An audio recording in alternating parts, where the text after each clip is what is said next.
Exode chapitre 2.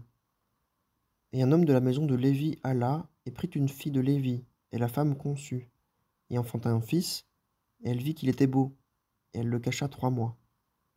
Et comme elle ne pouvait plus le cacher, elle prit pour lui un coffret de jonc, et l'enduisit de bitume et de poix, et mit dedans l'enfant, et le posa parmi les roseaux sur le bord du fleuve.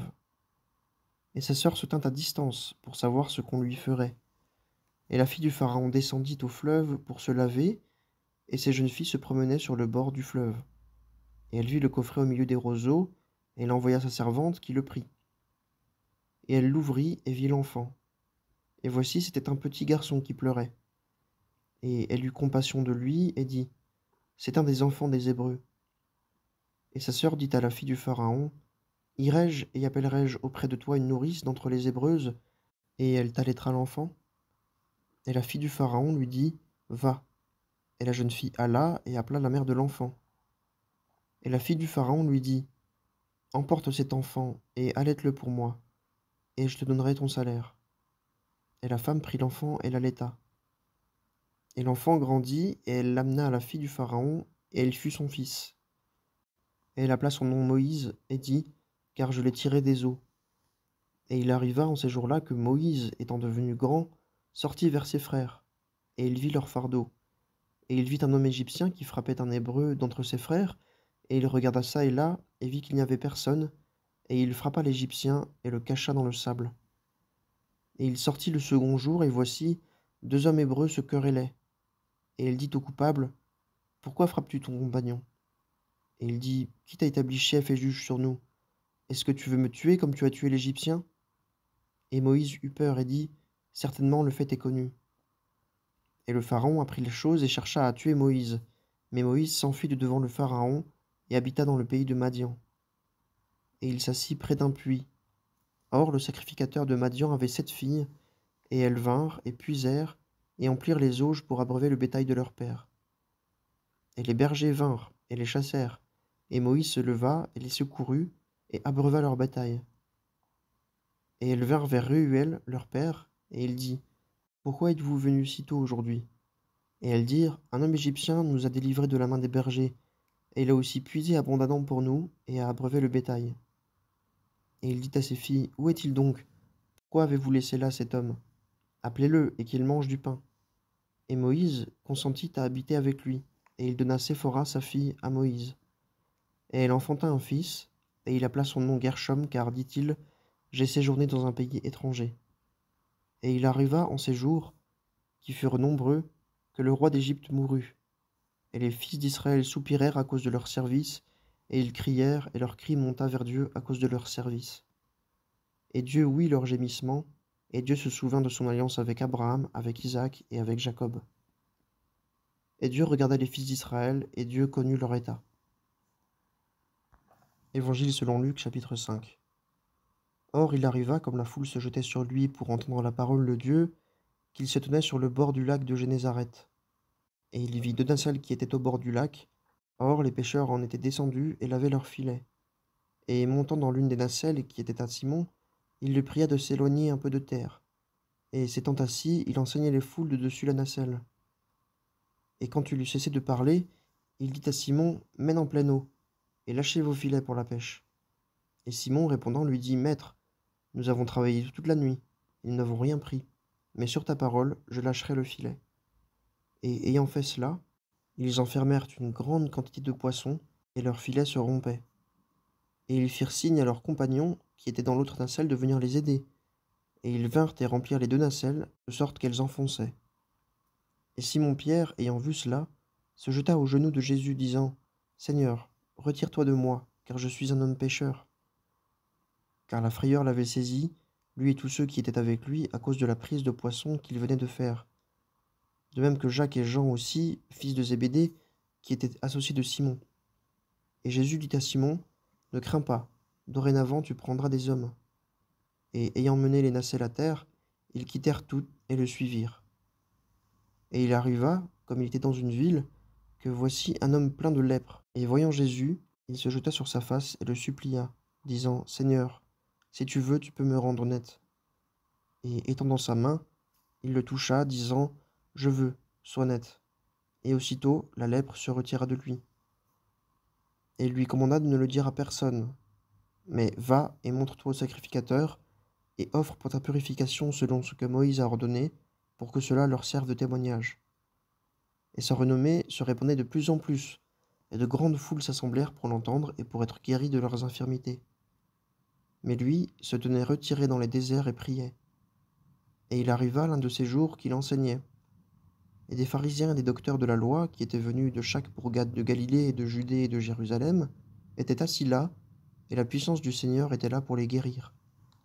Et voici des hommes portant sur un lit un homme qui était paralysé, et ils cherchaient à l'introduire et à le mettre devant lui. Et ne trouvant pas par quel moyen ils pourraient l'introduire à cause de la foule, ils montèrent sur le toit et le descendirent par les tuiles, avec son petit lit, au milieu, devant Jésus.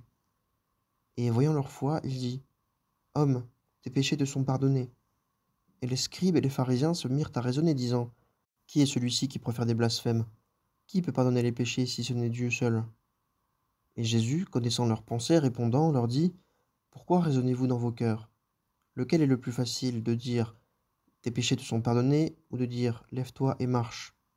Or, afin que vous sachiez que le Fils de l'homme a le pouvoir sur la terre de pardonner les péchés, il dit au paralytique, je te dis, lève-toi, et prenant ton petit lit, va dans ta maison.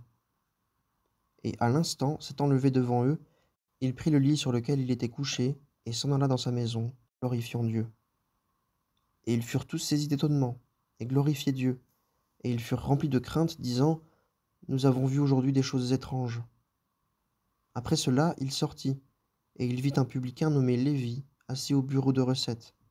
Et il lui dit, suis-moi. Et quittant tout, il se leva et le suivit. Et Lévi lui fit un grand festin dans sa maison, et il y avait une grande foule de publicains et d'autres gens qui étaient avec eux à table, et leurs scribes et les pharisiens murmuraient contre ses disciples, disant, pourquoi mangez-vous et buvez-vous avec les publicains et les pécheurs? Et Jésus répondant leur dit, ceux qui sont en santé n'ont pas besoin de médecin, mais ceux qui se portent mal. Je ne suis pas venu appeler des justes, mais des pécheurs à la repentance. Et ils lui dirent, pourquoi les disciples de Jean jeûnent-ils souvent et font-ils des prières? Pareillement aussi ceux des pharisiens, mais les tiens mangent et boivent. Et il leur dit, pouvez-vous faire jeûner les fils de la chambre nuptiale pendant que l'époux est avec eux? Mais des jours viendront où aussi l'époux leur aura été ôté, alors ils jeûneront en ces jours-là. Et il leur dit aussi une parabole, personne ne met un morceau d'un habit neuf à un vieil habit, autrement il déchirera le neuf, et aussi la pièce prise du neuf ne s'accordera pas avec le vieux. Et personne ne met du vin nouveau dans de vieilles outres, autrement le vin nouveau rompra les outres, et il se répandra, et les outres seront perdues. Mais le vin nouveau doit être mis dans des outres neuves, et toutes les deux se conservent. Et il n'y a personne qui ait bu du vieux, qui veuille aussitôt du nouveau, car il dit, le vieux est meilleur. Job chapitre 19. Et Job répondit et dit, jusqu'à quand affligirez-vous mon âme, et m'accablerez-vous de paroles? Voilà 10 fois que vous m'avez outragé, vous n'avez pas honte de m'étourdir. Mais si vraiment j'ai erré, mon erreur demeure avec moi. Si réellement vous voulez vous élever contre moi et faire valoir mon opprobre contre moi, sachez donc que c'est Dieu qui me renverse et qui m'entoure de son filet.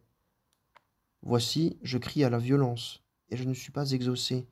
Je pousse des cris, et il n'y a pas de jugement. Il a fermé mon chemin, et je ne puis passer, et il a mis des ténèbres sur mes sentiers. Il m'a dépouillé de ma gloire, et a ôté la couronne de dessus ma tête. Il m'a détruit de tous côtés, et je m'en vais. Il a arraché mon espérance comme un arbre. Il a allumé contre moi sa colère, et il m'a tenu pour l'un de ses ennemis. Ses troupes sont venues ensemble, et elles ont dressé en chaussée leur chemin contre moi, et se sont campées autour de ma tente. Il a éloigné de moi mes frères, et ceux de ma connaissance me sont devenus entièrement étrangers. Mes proches m'ont délaissé, et ceux que je connaissais m'ont oublié. Ceux qui séjournent dans ma maison et mes servantes me tiennent pour un étranger, et je suis à leurs yeux comme un homme du dehors. J'ai appelé mon serviteur, et il n'a pas répondu. De ma bouche je l'ai supplié.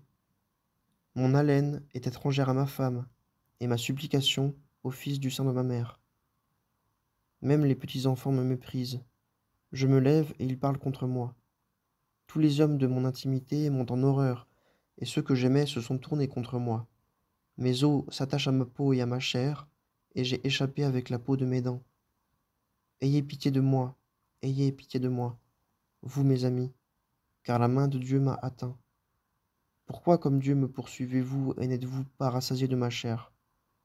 Oh, si seulement mes paroles étaient écrites, si seulement elles étaient inscrites dans un livre, avec un style de fer et de plomb, et gravées dans le roc pour toujours. Et moi, je sais que mon Rédempteur est vivant, et que le dernier, il sera debout sur la terre. Et après ma peau, ceci sera détruit, et de ma chair je verrai Dieu, que je verrai, moi, pour moi-même.